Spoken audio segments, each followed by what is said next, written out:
ओम देवी सिद्धिदात्रे नमः। आप सभी का हमारे YouTube चैनल पर हार्दिक स्वागत है। गुप्त नवरात्रि के 9वें दिन महाविद्या मातंगी देवी के साथ साथ माँ सिद्धिदात्री की पूजा का विधान है। गुप्त नवरात्रि की जो पूजा होती है वो पूरे 10 दिन तक की जाती है, इसलिए जो आप कन्या पूजन करना चाहते हैं वो 10वें दिन ही करना चाहिए, जिसमें महाविद्या कमला की पूजा की जाती है, जिसके बारे में आपको इस वीडियो के लास्ट में बताया जाएगा। मातंगी देवी इंद्रजाल और जादू के प्रभाव को नष्ट करती हैं। देवी को वचन, तंत्र और कला की देवी भी माना गया है। साथ ही माँ को इस दिन जूठन का भोग अर्पित किया जाता है। इनकी पूजा करने के लिए इस दिन व्रत नहीं रखा जाता है। अगर आप आज के दिन व्रत रखते हैं तो आपको माँ सिद्धिदात्री का ही व्रत रखना चाहिए। इनकी आप केवल पूजा कर सकते हैं। ये तो केवल मन और वचन से ही तृप्त हो जाने वाली देवी हैं, इसलिए महाविद्या की पूजा करते समय आपका मन और तन शुद्ध और पवित्र होना चाहिए। पौराणिक मान्यताओं के अनुसार नवी महाविद्या देवी मातंगी गहरे नीले रंग की है। देवी मातंगी अपने मस्तक पर अर्धचंद्र धारण करती हैं। माँ के 3 नेत्र हैं।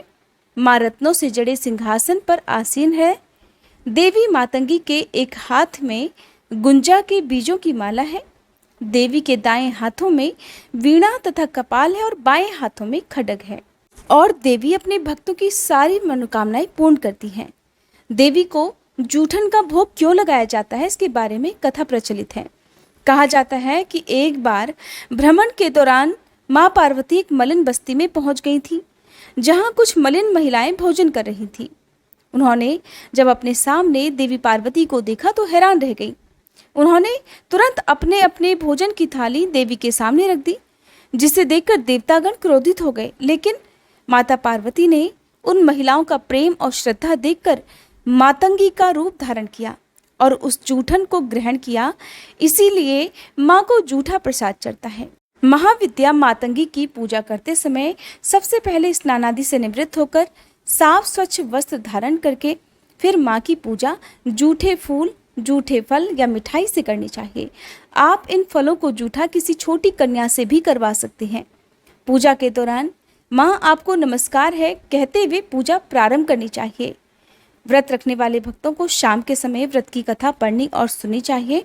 समय हो तो सुबह के समय भी कथा पढ़नी और सुननी चाहिए। इसके अलावा आज के दिन माँ सिद्धिदात्री की पूजा करके माँ सिद्धिदात्री की व्रत कथा भी आपको पढ़नी और सुननी चाहिए। सबसे अंत में आरती करके क्षमा याचना करने के बाद ही आपको फलाहार ग्रहण करना चाहिए। महाविद्या मातंगी का ये रूप क्योंकि माँ सरस्वती के समान है, इसलिए इनकी साधना करने से हमें माँ सरस्वती की पूजा के समान ही लाभ प्राप्त होते हैं।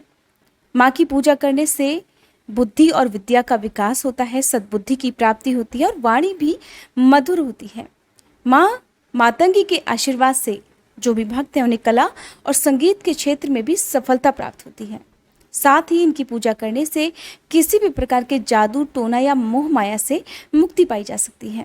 अगर आपको लगता है आपके ऊपर नकारात्मक शक्ति का प्रभाव है, किसी ने आपके घर को या आपकी खुशियों को या आपको किसी प्रकार की नज़र लगाई है, तो आप माँ मातंगी की सच्चे मन से पूजा करें और महाविद्या मातंगी को झूठे फल या झूठी मिठाइयों का भोग लगाएं।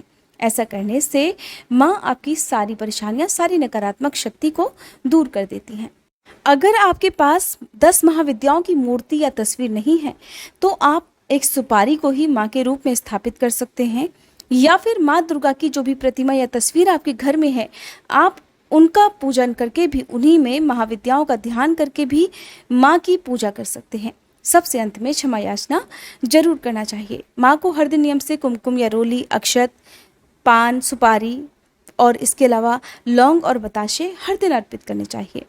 आप किसी भी मौसमी फल का भोग माँ के किसी भी रूप को किसी दिन अर्पित कर सकते हैं। महाविद्या मातंगी की पूजा करने से हर प्रकार की सुख समृद्धि प्राप्त होती है, शत्रुओं का नाश होता है, भोग विलास, अपार संपदा, साथ ही वाणी में मधुरता और कुंडली में अगर किसी प्रकार का कोई दोष है तो वह दोष भी दूर होता है। मातंगी देवी की पूजा का विधान बताते हुए ऋषिगण कहते हैं कि मातंगी मेवत्वम पूर्णम मातंगी पूर्णतः उच्यते। अर्थात इससे स्पष्ट होता है कि महाविद्या मातंगी की साधना पूर्णता की साधना होती है। जिसने माँ मातंगी को सिद्ध कर लिया या उनकी पूजा करके उन्हें प्रसन्न कर लिया, फिर उसके जीवन में कुछ और प्राप्त करना शेष नहीं रह जाता है। माँ मातंगी आदि सरस्वती है। जिस पर माँ की कृपा होती है उसे स्वतः ही संपूर्ण वेदों, पुराणों, उपनिषदों आदि का ज्ञान हो जाता है। फिर साधक को मंत्र और साधना याद करने की भी जरूरत नहीं रहती है। पौराणिक कथाओं के अनुसार एक बार मतंग मुनि ने सभी जीवों को अपने वश में करने के उद्देश्य से नाना प्रकार के वृक्षों से परिपूर्ण कदम्ब वन में देवी श्री विद्या त्रिपुरा की आराधना की। मतंग मुनि की कठिन साधना से संतुष्ट होकर देवी त्रिपुर सुंदरी ने अपने नेत्रों से एक श्याम वर्ण की सुंदर कन्या का रूप धारण किया, जिसे राज मतंगिनी कहा गया और जो देवी मतंगी का ही एक स्वरूप मानी जाती है। यह दक्षिणाम न्याय तथा पश्चिमाम न्याय की देवी है। राजा मातंगी, सुमुखी, वश्य मातंगी तथा कर्ण मातंगी इनके अन्य नाम है। मातंगी के भैरव का नाम है मतंग। महाविद्या मातंगी देवी की पूजा के साथ ही आज के दिन माँ सिद्धिदात्री की पूजा भी करनी चाहिए। माँ सिद्धिदात्री की पूजा करने से हर प्रकार की सिद्धि की प्राप्ति होती है। जिन लोगों ने भी गुप्त नवरात्रि के व्रत रखे हैं उन्हें पूरी 10 महाविद्याओं की पूजा करने के बाद ही 10वें दिन व्रत खोलना चाहिए और अगले दिन व्रत का पारण करना चाहिए। व्रत पारण के बारे में आपको हमारे इसी चैनल पर जो गुप्त नवरात्रि की पहले दिन की पूजा विधि की वीडियो थी उसमें सारी जानकारी दी गई है। अगर आप कन्या पूजन करना चाहते हैं तो मैं आपको बता दूं कि गुप्त नवरात्रि के दिनों में अपने घर पर 5, 7 या 9 जितनी भी कन्याएं आप बाकी नवरात्रि के दिनों में बुलाते हैं उनका पूजन करते हैं, उस तरह से पूजन नहीं किया जाता है। अगर आपके घर में ही खुद के घर में कोई छोटी कन्या है आपके ही घर की, तो आप उनका पूजन प्रकट रूप से घर में कर सकते हैं, लेकिन बाहर की किसी भी कन्याओं को बुलाकर अपने घर में पूजन नहीं करना चाहिए। ऐसा करने से गुप्त नवरात्रि नहीं रह जाती है। गुप्त नवरात्रि में पूजन करने के बजाय आप दूर जाकर, घर से बाहर कहीं भी जाकर अलग अलग कन्याओं को, जिनकी संख्या 5, 7 या 9 होनी चाहिए, साथ में एक बटुक भैरव भी होना चाहिए, तो उनको आप अलग अलग जाकर उनकी मनपसंद चीज़ें उपहार में दे सकते हैं। उन्हें फल या मिठाई, चॉकलेट वगैरह दे सकते हैं। उनकी पसंद का, उनकी ज़रूरत का कोई भी सामान उन्हें उपहार में दे सकते हैं। उपहार में देने के बाद उनके चरण आप जरूर छुएं, लेकिन कन्याओं को खुद नहीं पता होना चाहिए कि आपने आज उनका पूजन किया है। इसीलिए अलग अलग कन्याओं को अलग अलग जाकर ही आपको ये सामग्री देनी चाहिए। इसी तरह से गुप्त नवरात्रि में कन्या पूजन किया जाता है। और अगर आप ऐसा भी ना कर पाएँ तो अपने आसपास जो भी देवी मंदिर हो वहाँ जाकर 5, 7 या 9 कन्याओं के जितना भोजन, बना हुआ भोजन या भोजन बनाने की जो सामग्री है वो, या दान दक्षिणा आप वहाँ पर पुजारी जी को दे सकते हैं। अंतिम दिन माँ को श्रृंगार भी अर्पित करना चाहिए। गुप्त नवरात्रि के सभी दिनों में आप जो भी पूजन सामग्री माँ को अर्पित ना कर पाए हों, कभी आपसे भूल हो गई हो कि आपने माँ को श्रृंगार की ये सामग्री अर्पित नहीं की, या चुनरी नहीं चढ़ाई है, पान सुपारी इलायची नहीं चढ़ाई है, तो आप अंतिम दिन भी माँ का विधिवत पूजन करके ये सभी सामग्री आसपास के देवी मंदिर में आप अर्पित कर सकते हैं। वहाँ पर आप माँ को चढ़ा सकते हैं। रही बात अंतिम दिन कन्या विसर्जन के अलावा जो विसर्जन किया जाता है, चाहे वो कलश का विसर्जन हो या दुर्गा विसर्जन हो, चौकी का विसर्जन हो, वो कैसे करना चाहिए?